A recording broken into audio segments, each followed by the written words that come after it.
수호의 하얀 말.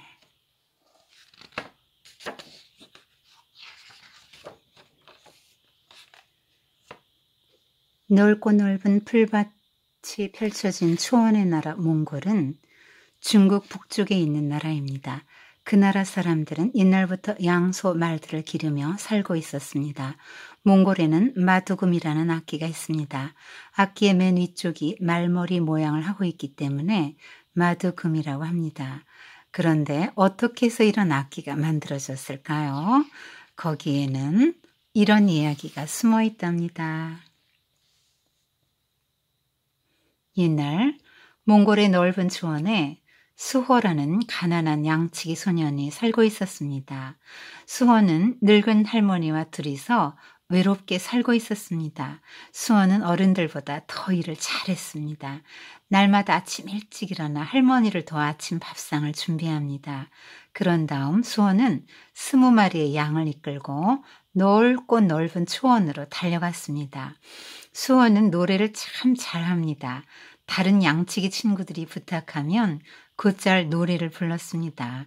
수호의 노래는 풀밭을 지나 멀리 멀리 퍼져나갔습니다. 어느 날의 일이었습니다. 해는 이미 서산으로 지고 주위는 점점 어두워지고 있었습니다. 그런데 수호가 돌아오지 않았습니다. 할머니는 걱정이 되어 견딜 수가 없었습니다.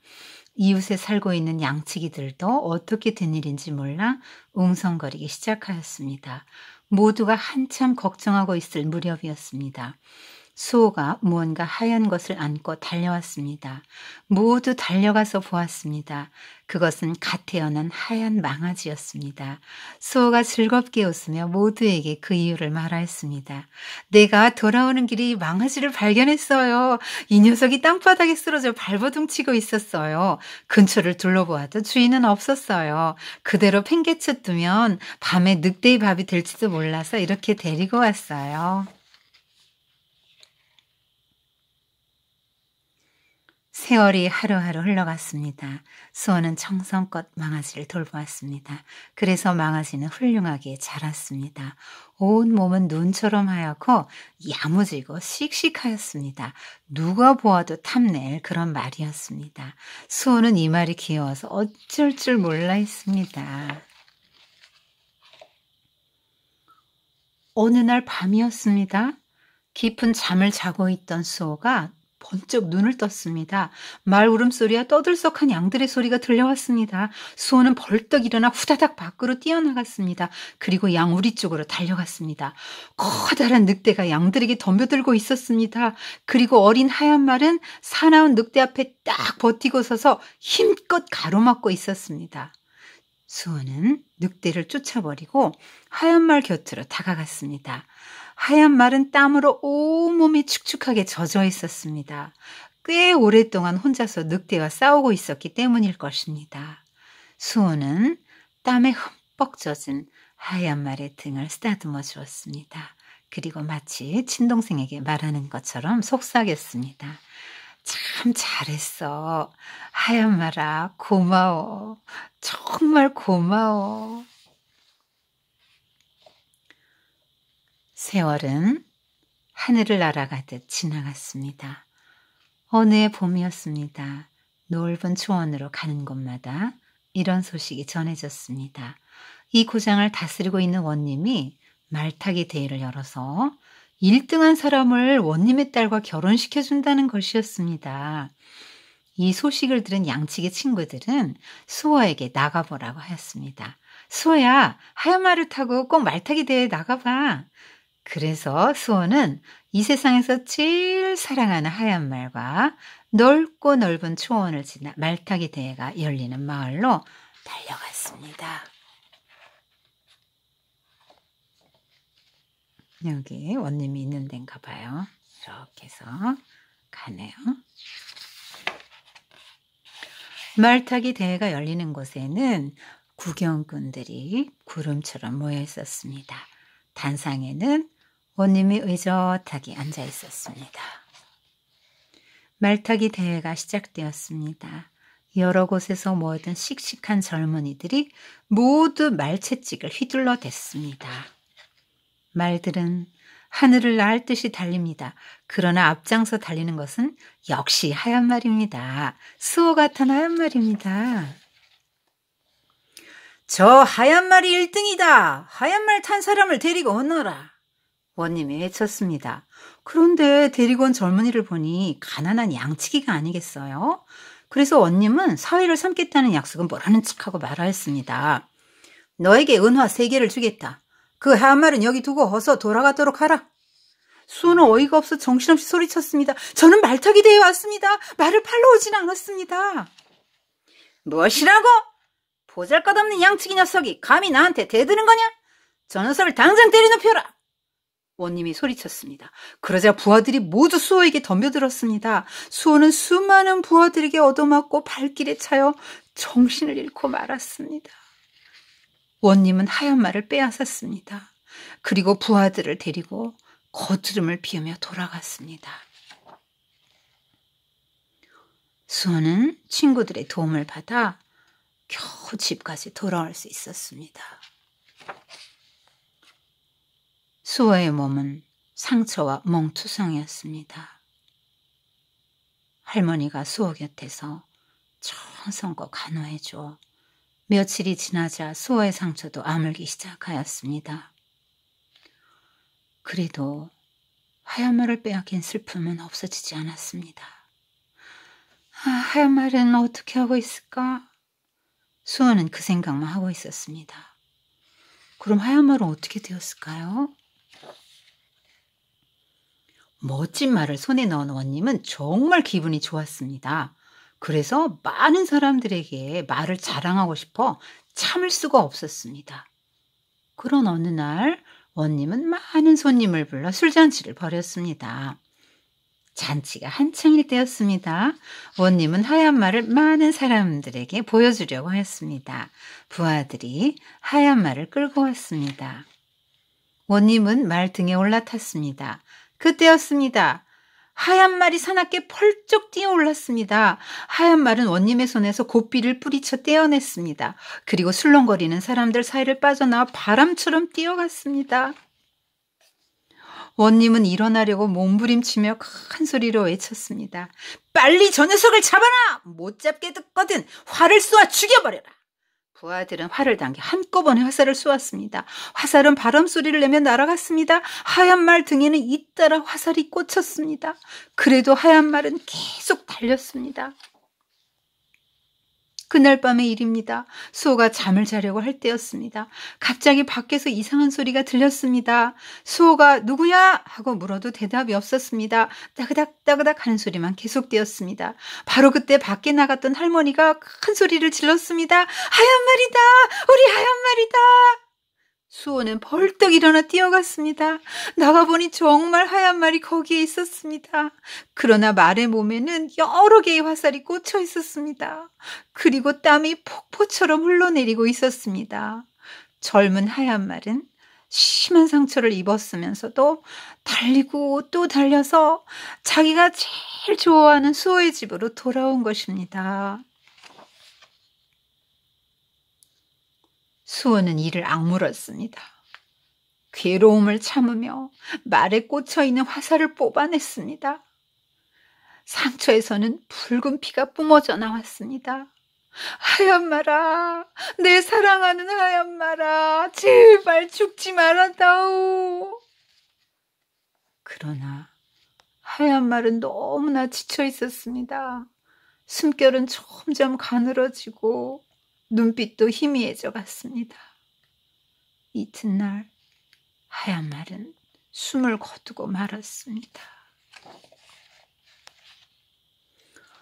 수호가 슬픔과 분함으로 며칠 동안 밤잠을 이루지 못하였습니다. 그러던 어느 날 밤 겨우 깊은 잠에 빠졌을 때 수호는 하얀 말 꿈을 꾸었습니다. 수호가 등을 쓰다듬어 주자 하얀 말은 몸을 기대었습니다. 그리고 수호에게 부드럽게 말을 걸었습니다. 그렇게 슬퍼하지 마. 내 뼈와 가죽과 심줄과 털로 악기를 만들면 난 언제까지나 네 곁에 있을 수 있잖아. 언제나 너를 위로해 줄게. 수호는 꿈에서 깨어나자마자 악기를 만들기 시작하였습니다. 꿈속에서 하얀 말이 가르쳐준 대로 뼈와 가죽과 심줄과 털로 열심히 만들었습니다. 마침내 악기가 다 만들어졌습니다. 이것이 마두금이란 악기입니다. 수호는 어디를 가더라도 이 마두금을 꼭 갖고 다녔습니다. 수호는 그것을 연주할 때마다 억울하게 죽은 하얀 말과 하얀 말을 타고 즐겁게 초원을 달렸던 일들을 떠올렸습니다. 이리하여 수호는 자기 곁에 하얀 말이 있는 것처럼 느꼈습니다. 그럴 때면 악기의 소리는 더욱 아름답게 울렸고 듣는 이의 마음을 흔들었습니다. 마침내 수호가 만든 마두금은 넓은 몽골의 초원 멀리까지 알려졌습니다. 해질 무렵이 되면 양치기들은 한자리에 모여 그 아름다운 소리에 귀를 기울였습니다. 그러면 하루의 피로가 스르르 풀렸습니다. 자, 수호의 하얀 말. 자, 다시 한번 볼까요? 이거 안데르센 상 받은 거예요. 그림책의 노벨상이라고 하는 책이지 않나요? 이 아카와 수에키치라는 사람의 그림으로 인해서 받았는데요. 이 사람이 7년에 걸쳐서 이 그림을 그렸대요. 몽골에 가서도 연구도 했고요. 자, 이 수호는 그 몽골 이야기 민담인데요. 민화예요. 수호. 그런데 이제 수호 이렇게 됐죠. 자, 이제 하얀 말 안고 표정 되게 다부지죠. 네. 수호가 지금 하얀 말을 안고 있어요. 자, 얘는 원래 어떤 사람이었죠? 지금 이게 마두금이에요. 여기 말머리가 있어서 마두금. 금이라는 건 이렇게 현으로 이제 그런 악기죠. 광활한 초원에 쌍무지개가 떴네요. 이야, 멋지다. 이 몽골 초원 느낌 나요? 와, 정말 초원 느낌 나네요. 엄마 아빠가 없어요. 할머니하고 둘이 사는데요. 가난해요. 외롭죠. 엄마 아빠 없으니까 얼마나 외로울까요? 근데 이렇게 일찍 일어나서 할머니 진지도 해드리고요. 양도 20마리밖에 안 돼. 얼마 안 되네. 그죠? 그래서 양을 치는 양치기 소년이에요. 근데 어느 날 밤에 늦게까지 안 와서 다 걱정했죠. 근데 모두가 다 이렇게 새카만데 이거 하나는 핑크잖아요. 핑크가 뭐 이제 막 새끼가 막 태어나면 이렇게 약간 핑크빛이거든요. 근데 이제 오다가 망아지를 발견했는데 발버둥 치고 있는데 엄마가 없는 거야. 말엄마가. 새끼는 놔놓고 엄마가 아무리 기다려도 안 와요. 근데 이제 껌껌해지고 조금 있으면 늑대 가서 잡아먹을 거거든. 그래서 이제 할 수 없이 데리고 왔죠. 근데 엄마도 없고요. 지금 얼마나 외로운 처지에 이렇게 예쁜 말이 생겼으니까 얼마나 사랑스러울까요. 참 얼마나 수호는 마음이 기뻤을까요. 자, 여기 지금 못 살잖아요. 못 살죠? 지금 다 못 살아. 그래서 이 수호는 언제나 이렇게 맨발이에요. 맨발. 여기 그 뒤에 이렇게 신발, 이런 신발 나오잖아요. 이건 이제 권세 있는 사람, 벼슬한 사람이 이제 이런 신발을 신는 거죠. 그만큼 이제 비천한 신분의 사람이라는 것이 드러나요. 근데 하루는 아직 어린 말이거든요. 그런데 늑대가 이제 이 양들을 잡아먹으려 하는데 이 어린 말이 목숨을 걸고 지키는 거예요. 야, 대단하죠? 자기를 거두어준 그 주인에 대한 사랑을 내가 죽더라도 나는 주인을 위해서 충성할 거야. 이 양들을 내가 보호해야 돼. 우리 주인님의 이 재산이야. 내가 어떻게든지 죽더라도 보호할 거야. 이 말이 막 보통 개가 충성되다고 하잖아요. 아이고, 이 말은 더 충성된 것 같네. 지금 이 어린 말이 이제 잡혀먹을 판하네요. 얼마나 밤새 지금 했으면 막 땀이 온몸이 땀으로 젖었단 말이에요. 근데 이 그 수호에 대한 사랑, 이 말이 수호가 사랑해 주는 것, 자기도 구해 주었고 사랑해 주는 것에 대한 답례를 지금 이 말이 사랑을 이렇게 표현하는 거예요. 그러니까 사랑은 죽음보다 강한 거죠. 죽음을 각오하고 주인에 대한 사랑을 증명하는 거예요. 선생님이 이 장면에서요. 이 말처럼 충성되면 좋겠다는 생각을 했거든요. 그러니까 내가 상대방을 위해서 죽기를 각오하지 않는 한, 죽을 수도 있다고 생각하지 않는 한 그냥 함부로 사랑한다고 말 못할 것 같아요. 그렇죠? 진짜 사랑은 이렇게 죽음을 각오한, 죽음으로 증명할 수 있는 게 진짜 사랑이거든요. 그래서 정말 그 주님의 은혜에 감격하고 주님을 위해서 목숨 바치고 충성하는 어떤 한 성도, 충성된 성도를 보는 그런 기분이 들었어요. 느낌이. 근데 말이 너무나 늠름하게 멋지게 자랐잖아요. 그래서 원님이 그런 딸을 준다. 1등한 사람. 그러니까 다른 친구들이 막 가라고 하니까 한번 가보자. 남자는 뭐 이런 야망이 다 있는 거 아니에요? 누구나 그런 야망이 있죠. 자, 맨발이에요. 빨간 두건. 그래서 멀리 갔는데요. 멀리 갔는데 지금 하죠. 네 번째. 지금 흰 말에 빨간 두건이라 눈에 탁 띄죠. 아유, 얼마나 지금 굉장히 역동적인데요. 그림 느껴지세요? 아유, 정말 말 경주 보는 것 같아요. 수호가 탄말 1등 했죠? 얼마나 실력 있는지 알겠네요. 정말 누구나 봐도 탐낼 말이라고 했잖아요. 그런데 이 원님은 지금 이 수호는 이렇게 가난하잖아요. 맨발에 막 양치기 20마리밖에 양도 못 치는 아주 가난한 그런 수호인데 지금 원님은 지금 이런 지금 그 출세한 사람 아닙니까? 강자죠. 약자, 강자. 그런데 강자가 자신의 신분과 지위를 이용해서 오히려 그 원님이면 그 고을을 다스리면 보호해줘야 되잖아요. 그런데 지금 오히려 이 사람 걸 뺏어요. 약자를 착취하는 거죠.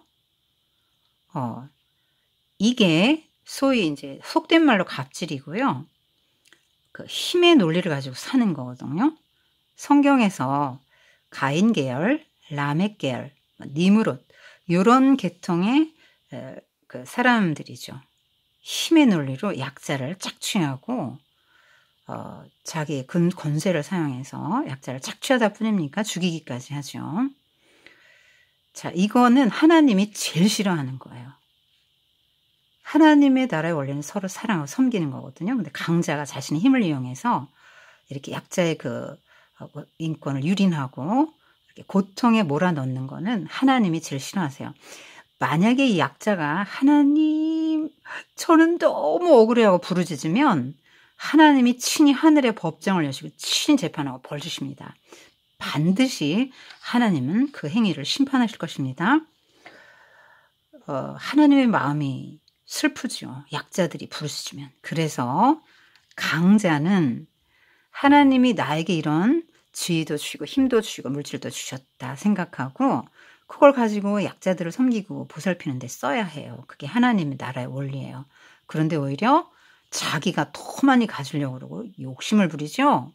탐욕으로 똘똘 뭉친 사람, 자기 생각만 하는 거예요. 그리고 정직하지도 않아요. 지금 사위를 삼겠다 했는데 저런 비천한 신분에 사람이 그렇게 할 수 없지. 그리고 이제 모르는 척하고 말도 안 해요. 그리고 말까지 뺏어요. 자, 나는 갑질은 안 해요. 이렇게 생각하는 사람 많을 텐데요. 우리는 조금만 뭐가 있어도 그걸 가지고 나보다 약한 사람을 무시하는 경향이 있죠. 말로나 마음으로나 그것도 갑질이에요.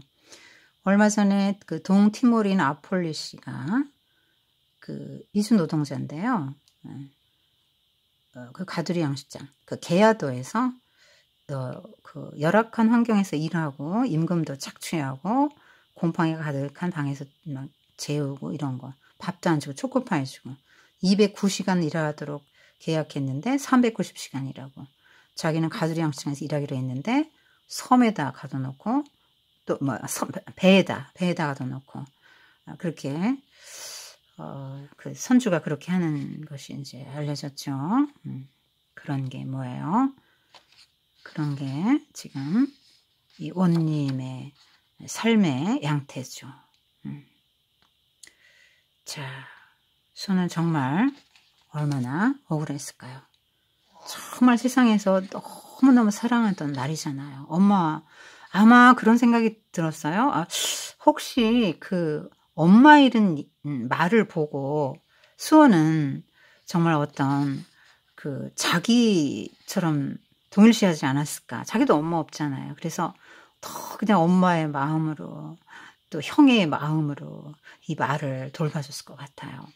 그래서 이렇게 너무너무 사랑하는 말을 이렇게 떼어놓고 그것도 모자라서 그냥 돌아가라 하면 돌아가는데 이렇게 거반 죽여요. 그리고 이제 거드름을 피우면서 말 뺏어가지고 가요. 이렇게 지금 거반 다 죽어가고 뭐 친구에게 업혀오죠. 지금 이게 전체 회색이잖아요. 네. 그리고 이게 선으로만 돼 있죠. 지금 수호가 지금 눈 막 쫙 이렇게 떠 지금 얼마나 주먹 탁 지금 얼마나 억울하고 막 푼하고 약자로서 막 강자에게 당한데 막 복수를 할 수도 없는 거예요. 너무 그 사람은 높은 사람이 자기는 힘이 없잖아요. 그리고 그것도 그거지만 복수는 둘째치고라도 이 사랑하는 하얀 말 생각이 너무 나는 거예요. 지금 뭐 원님 원망하는 말은 하나도 없고요. 하얀 말 우리 하얀 말 우리 하얀 말 지금 그러는 거예요. 지금 전체 이 슬픔이 정말 이렇게 무겁게 수호를 억누르고 있어요. 할머니 얼굴도 근심이 가득하죠. 할머니도 맨발 비천한 신분 말하고 있어요. 다들 신발 신고 있잖아요. 귀족들은. 근데 이런 사람의 특징이 뭐냐면 과시하는 거죠. 자기가 가진 것을 막 과시하는 거예요. 그 사람들 막 모아놓고 과시하려고 하는데 이 말이 그동안은 지금 원님이 타니까 막 이런 안장까지 있네요. 자, 그동안 말이 묶여 있었잖아요. 그랬다가 모처럼 나온 거예요. 그래서 원님이 넌 내 말이 이제부터 나를 태워야 돼 하는데 이 말이요. 너는 내 주인이 아니야 하고 탁 던지죠. 정말 멋있는 성도 같아요. 나의 주인은 오직 예수님 이러는 성도같이 느껴져요. 정말 멋진 말이에요. 자, 과시하려고 하는 사람. 그런데 도망가죠. 도망가는데 활을 쏘니까 엉덩이에 많이 맞았어요. 자, 그래서 지금도 이제 슬프죠. 그러니까 이런 색깔이 있다가 지금 이렇게 어둡죠. 전체 어두워요. 지금 막 굉장히 슬픈 모습이잖아요. 그래서 이 하얀 말이 화살을 다 빼주긴 했지만 화살촉이라는 게 이렇게 생겼잖아요. 그러니까 뭐 꽂히면 잘 안 나오죠. 이걸 억지로 뽑으면 막 살점이 툭툭 떨어져 나가는 거 아니에요. 그러면 이 말이 살 수가 있나요? 죽죠. 그래서 그래도 사랑하는 주인의 품에 안겨서 죽어서 말은 행복했을 것 같고요. 이 장면에서 무슨 생각이 들었냐면 정말 사랑은 죽음보다 강한 거구나. 죽음을 무릅쓰고 주인에게 왔어요. 그리고 이렇게 죽음을 죽어가면서 주인에 대한 자신의 사랑과 충성을 증명한 거예요. 선생님은 이거 읽으면서 울었어요. 너무 마음이 아파서 울었어요. 자, 너무너무 말이 그립겠죠? 얼마나 보고 싶을까요? 날마다 말하고 같이 놀고 같이 뛰고 같이 살았는데 정말 엄마도 없이 이렇게 외로운 수아에게 말은 정말 엄마 이상의 존재였을 것 같아요. 그런데 꿈에 이렇게 하얀 말이 나타났어요. 슬퍼하지 말라고. 나를 악기로 만들면 내가 언제까지나 네 곁에 있을 거라고. 나 언제나 너를 위로해 줄 거라고 해요. 그래서 악기를 만들죠. 자, 그러니까 뭐냐면 원님이 이렇게 막 온갖 폭력을 행사하면서 이렇게 해서 뺏으려고 했지만 절대로 뺏을 수 없는 게 뭐예요? 이 말의 주인에 대한 사랑과 충성, 이 마음은요, 절대로 이 원님이 뺏을 수 없는 거예요. 절대로 빼앗기지 않아요. 그리고 지금 잃어버린 것 같죠? 근데 오히려 더 항상 품에 안고 다녀요. 영원히 더 간직하게 되는 거예요. 그래서 마두금 만들었잖아요. 근데 봐요. 마두금 연수를 하니까요. 동물도 동물 안고 이거 뭐 소 아니에요? 애기도 어른도 자 동물 다 들어요. 수호의 마음의 한과 슬픔과 고통, 그리움 이런 것들이 다 음악으로 이렇게 승화되어서 연주가 되는 거죠. 그러니까 그거를 모두가 다 공감할 수 있는 그런 특별한 연주를 하는 악기가 된 거죠. 수호는 항상 이걸 갖고 다녔으니까 하얀 말이 항상 자기와 함께 있는 것처럼 느끼는 거예요. 한 몸이죠, 뭐. 그쵸? 네.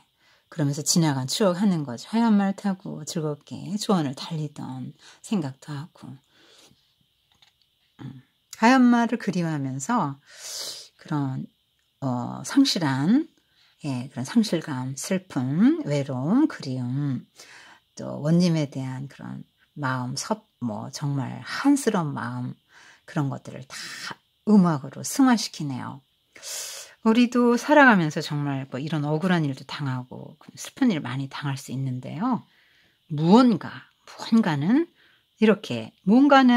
승화시킬 수 있는 일을 좀 찾으면 좋을 것 같아요. 음악도 좋고 글 쓰는 것도 좋고요. 그림 그리는 것도 좋아요. 운동도 좋고요. 뭔가 이렇게 해서 그걸 승화시켜야죠. 그래서 그 열매들을 이제 주변의 동물, 어린이, 어른 다 이제 맛보게 되는 거예요. 그래서 저녁이 되면 양치기들이 그 소리를 들으면서 하루의 피로가 스르르 풀렸대요. 자, 이 신발은 그 신분을 말하는 거죠. 자, 참 사람이 얼마나 외로워요. 외롭죠. 외로워서 위로받을 존재가 필요해요. 근데 수호에게는 그 하얀 말이 그 역할을 해줬는데 강한 사람이 자신의 힘과 지혜를 이용해서 약한 사람의 것을 뺏고 이 사람을 거반 죽게 만들죠. 악이죠. 악. 이것을 악이라고 해요. 네. 하나님이 없는 사람들은 100이면 100 다 이 방식으로 살아요. 나는 남을 때린 적이 없어요. 나는 남의 말을 뺏지도 않았어요. 라고 생각할 수 있지만 하나님이 없는 사람들은 의식 자체가 자기가 자기 삶을 지켜야 되잖아요. 그러니까 자꾸 많이 뺏고 자꾸 쌓아놓고 그 쌓아놓은 것 가지고 물질이든 지위든 그걸 가지고 이제 나는 안전하다 이런 생각을 하고 살기 때문에 자꾸 남의 걸 자꾸 뺏는 거예요. 강탈하는 거. 누가 또 내주나요? 강탈하는 거죠. 그 사람을. 때로는 죽이고 때리고 뭐 이러면서 이게 하나님 없는 사람들의 삶의 양태거든요. 자, 우리 하나님 믿는다면서도 혹시 이렇게 내가 조금 더 남보다 많이 알고 조금 더 가졌고 조금 더 높은 지위고 조금 더 재능이 많고 조금 더 뭐 나은 게 있다고 해서 그렇게 나보다 그걸 갖지 못한 사람들에게 말도 함부로 하고 대하기도 함부로 하고 그런 사람이 있으면 안 되겠어요. 하나님이 다 들으시거든요. 이렇게 가난한 사람, 약한 사람이 하나님밖에 의지할 데가 없어서 부르짖으면 하나님이 다 심판하시죠. 우리 아이고 이 수호의 하얀 말 정말 마음에 탁하고 애잔하면서도 굉장히 깊은 감동을 주는 책이었어요. 선생님 참 그림책 읽으면서 이제 울었는데 신분 낮고 정말 가난한 사람, 약자죠. 성실하고 커면한 그런 양측인데 정말 너무너무 억울한 일을 당하는 거죠. 하나님이 계시죠. 공의로우신 하나님이 계십니다. 그래서 우리가 혹시 당하는 사람 입장에 있으세요? 하나님께 기도하세요. 하나님 공의로우십니다. 이 땅에서 갚으시고 혹은 내세에서 반드시 갚으십니다. 성경이 약속하고 있는 것입니다. 그리고 혹시 강자의 입장에 계십니까? 하나님이 왜 주셨는지를 생각해 보세요. 물질이나 지식이나 지위나 어떤 재능이나 내가 강자라고 생각한다면 그거 가지고 사람들 섬기는 것이 하나님 원하시는 길입니다.